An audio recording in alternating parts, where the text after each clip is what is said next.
સમિતિની બેઠકમાં 19 કામોની દરખાસ્તો સુધારા સાથે મંજૂર, જ્યારે વધારાની એક દરખાસ્ત નામંજૂર કરાઈ. બદામડી બાગ ખાતે નવીન આર્ટ ગેલેરીના નામ તથા જરૂરી સાધનોની ખરીદી માટેની દરખાસ્તને મંજૂરી આપવામાં આવી. વડોદરા મહાનગરપાલિકાની મુખ્ય કચેરી ખાતે સ્થાયી સમિતિના ચેરમેન ડોક્ટર શીતલ મિસ્ત્રીની અધ્યક્ષતામાં મળેલી સ્થાયી સમિતિની બેઠકમાં 19 કામોની દરખાસ્તો રજૂ કરવામાં આવી હતી. સાથે જ એક વધારાની દરખાસ્ત આવી હતી, જેમાંથી 19 જેટલા વિવિધ કામોની દરખાસ્ત વધારા સાથે મંજૂર કરવામાં આવી હતી, જેમાં મુખ્યત્વે શહેરના બદામડી બાગ ખાતે આવેલા સિટી કંટ્રોલ કમાન્ડ સેન્ટર નજીક નવનિર્મિત આર્ટ ગેલેરીમાં ERP સિસ્ટમ સાથે બુકિંગ કરવા તથા જરૂરી સાધનોની ખરીદી કરવા અને આર્ટ ગેલેરીનું કામ નક્કી કરવાના કામને અપેક્ષિત મંજૂરી આપવામાં આવી હતી. જ્યારે શહેરના પૂર્વ વિસ્તારમાં આવેલા વાઘોડિયા રોડ ખાતે આવેલા સ્કેટિંગ રીક ખાતે KKS સ્ટેડિયમ એકેડમી સંસ્થા નિયત શરતોને આધીન વાર્ષિક પરવાનાગી રૂપિયા 53,000 તથા અનામત રૂપિયા 50,000 વસૂલી 1 વર્ષની જગ્યાએ 3 વર્ષના ભાડા પેટે ફાળવવામાં આવશે. તે જ રીતે ગત વર્ષે ઓગસ્ટમાં આવેલા અતિવૃષ્ટિ દરમિયાન ઉદ્ભવેલી પરિસ્થિતિ દરમિયાન વિવિધ વોર્ડ શાખામાં સફાઈ માટે મેલેથિયોન પાવડરની તાકીદની જરૂરિયાતને પહોંચી વળવા GPMC એક્ટની કલમ 67(3C) હેઠળ ઇજારદાર મેં દુર્ગા પેસ્ટિસાઇડ્સ અને કેમિકલ પાસેથી અગાઉ સ્ટોર ઓર્ડર નંબર 43-23-24ના ભાવે ટેન્ડર ફ્રી 2% અનામત તથા 3% સિક્યુરિટી ડિપોઝિટ ભરવામાંથી તેમજ કરમાંથી માફી આપી સામાન્ય ટેન્ડર પ્રક્રિયાની બાધાઓ દૂર કરી કુલ રૂપિયા 32,40,000ના ખર્ચે 5,000 મિલેથિયોન પાવડરની ખરીદીની જાણ લેવામાં આવી છે. આજે સ્થાયી સમિતિની બેઠકમાં રેગ્યુલર 19 દરખાસ્તો ચડાવવામાં આવી હતી અને એક વધારાની દરખાસ્ત ચડાવવામાં આવી હતી. આ કામમાંથી ફક્ત એક દરખાસ્ત મુલતવી રાખવામાં આવી છે. જે દરખાસ્તો મંજૂરી આપવામાં આવી છે એમાં ખાસ કરીને વાત કરીએ તો સામાન્ય વહીવટ વિભાગ દ્વારા તાંત્રિક અને બિનતાંત્રિક વર્ગ 3 અને 4ના સંવર્ગોની જગ્યા પર સીધી ભરતી કરવાની હતી. એમાં જે 2016 પછી 12 અને 24 વર્ષ પૂર્ણ થવાથી ઉચ્ચતર પગાર ધોરણ આપવાનું હતું. એના બદલે સરકારના પરિપત્ર અનુસાર 10, 20 અને 30 વર્ષ 2016 પછી જે લોકોએ નોકરી લીધી છે એ લોકોને 10 વર્ષે, 20 વર્ષે અને 30 વર્ષ હોદ્દામાં ફેરફાર કર્યા વગર ઉચ્ચતર પગાર ધોરણ આપવામાં આવશે. સંવર્ગ 3ની આસિસ્ટન્ટ એન્જિનિયર અને એડિશનલ આસિસ્ટન્ટ એન્જિનિયરની જે સીધી ભરતી છે, બહારથી ભરતી કરવાની છે, એનો ઉંમરનો ક્રાઇટેરિયા 30 વર્ષના બદલે 35 વર્ષનું કરવાનું ઠરાવવામાં આવ્યું છે. હિસાબી શાખા દ્વારા અંદાજપત્ર માટે જે કોઈ વસ્તુઓ ખરીદવાની છે, પેન, ફોલ્ડર, બેગ, બ્રીફકેસ તથા અન્ય આઇટમો, એ માટેની સત્તા મ્યુનિસિપલ કમિશનરને આપવાની દરખાસ્તને મંજૂરી આપવામાં આવી છે. બકરાવાડી દીપક ઓપન એર થિયેટરમાં જે અતિથિગૃહ બનાવવામાં આવ્યું છે એની લાગતો નક્કી કરવાની હતી. જે લાગતોમાં ભાડું 15,000 કરવામાં આવ્યું છે અને ડિપોઝિટ 30,000 કરવામાં આવી છે. 20,000 અને 30,000 સૂચવેલા રેટ હતા. એમાં સ્થાયી સમિતિના સભ્યોએ ભાડામાં ઘટાડો કર્યો છે, જેથી કરીને ગરીબ વર્ગને ફાયદો મળે.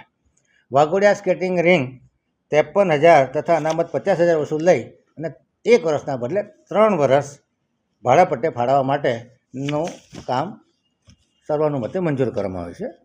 બદામડી ખાતે તૈયાર થયેલી નવીન આર્ટ ગેલેરીની પણ લાગતો જે ડિપાર્ટમેન્ટે વધારે સૂચવી હતી ઘટાડી અને 5,000 અને ધંધાકીય માટે 10,000 મંજૂર કરવામાં આવી છે. આ નવીન આર્ટ ગેલેરીનું નામ સ્વામી વિવેકાનંદ આર્ટ ગેલેરી રાખવાનું સ્થાયી સમિતિમાં તમામ સભ્યોએ સર્વાનુમતે ઠરાવ્યું છે.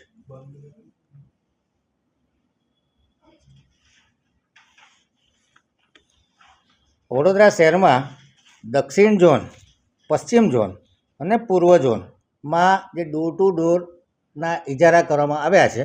ખાસ કરીને વાત કરું તો દક્ષિણ ઝોન અને પશ્ચિમ ઝોનમાં ડોર ટુ ડોરના ઇજારામાં લાઇટ ગુડ્સ વ્હીકલ વત્તા બલ્ક જનરેટર માટેના વ્હીકલ, ગાર્ડન વેસ્ટ માટેના વ્હીકલ, કિચન વેસ્ટ માટેના વ્હીકલ, જે ગઈ વખતના વ્હીકલ હતા એની સરખામણીમાં દર 1000 ઘર માટે એક વ્હીકલ મંજૂર કર્યું છે. આ જે નાના વ્હીકલ છે એનું ભાડું 5515 રૂપિયા પ્રતિ 8 કલાક નક્કી કરવામાં આવ્યું છે અને વજનના બદલે શિફ્ટનો ક્રાઇટેરિયા રાખવામાં આવ્યો છે. એક વ્હીકલ રોજના 1500 કિલો વજન લાવવાનું રહેશે. આ તમામ વ્હીકલનું મોનિટરિંગ વડોદરા શહેર સૂચવે, વડોદરા કોર્પોરેશન સૂચવે એવી એક જગ્યાએ ઇન્ટિગ્રેટેડ કમાન્ડ કંટ્રોલ સેન્ટર બનાવી અને કરવાનું રહેશે અને વડોદરા મહાનગરપાલિકાના આઈટી ડિપાર્ટમેન્ટની નિગરાનીમાં કરવાનું રહેશે.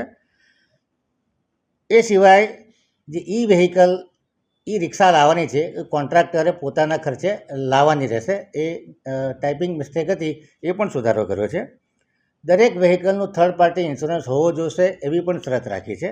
અને અકસ્માતના કેસમાં કદાચ ઇમરજન્સીમાં વળતર આપવાનું થાય તો દરેક ઝોનમાં ઇજાદારે 25 લાખ રૂપિયા ડિપોઝિટ તરીકે કોર્પોરેશનમાં જમા રાખવાના રહેશે. વાત કરીએ તો દક્ષિણ ઝોન અને પશ્ચિમ ઝોનમાં ડોર ટુ ડોર કચરા, મટીરિયલ રિકવરી ફેસિલિટી અને રિફ્યુઝ ટ્રાન્સફર સ્ટેશન અતિ આધુનિક બનાવવાના કામને મંજૂરી આપવામાં આવી છે. પૂર્વ ઝોનમાં આરટીએસ નથી બનાવવાનું. ગધેડા માર્કેટ ખાતે ફક્ત એમઆરએફની ફેસિલિટી ઊભી કરવાની રહેશે. વડોદરા શહેર વધુ સ્વચ્છ અને સુઘડ બને અને સ્વચ્છતા ક્રમાંકમાં વડોદરા અગ્રિમતા હાંસલ કરે એ માટે અલગ અલગ મહાનગરોના મોડેલો જોઈ અને આ ઇન્ટિગ્રેટેડ ઇજારો કરવામાં આવ્યો છે. આશા રાખીએ કે નાગરિકોનો સાથ સહકાર પણ સારો મળે અને આ એજન્સીઓ દિલો જાનથી કામ કરે તો વડોદરા શહેરમાં સ્વચ્છતાનું જે ક્ષેત્રમાં આપણે પ્રગતિ મેળવી છે એ મેળવી શકાશે. કીર્તિસ્તંભ બગીખાનાથી જયરત્ન 4 રસ્તા સુધીનો રસ્તો બનાવવાનું કામ 17.5% વધુના ભાવે 5,82,00,000ના કામને મંજૂરી આપવામાં આવી છે. વોર્ડ નંબર 13માં જયરત્ન 4 રસ્તે રામકૃષ્ણ બ્લોક સુધી ડિવાઈડર અને ફૂટપાથ સાથેના રોડને 17.5% વધુ 6,03,00,000ના કામને મંજૂર કરવામાં આવ્યું છે.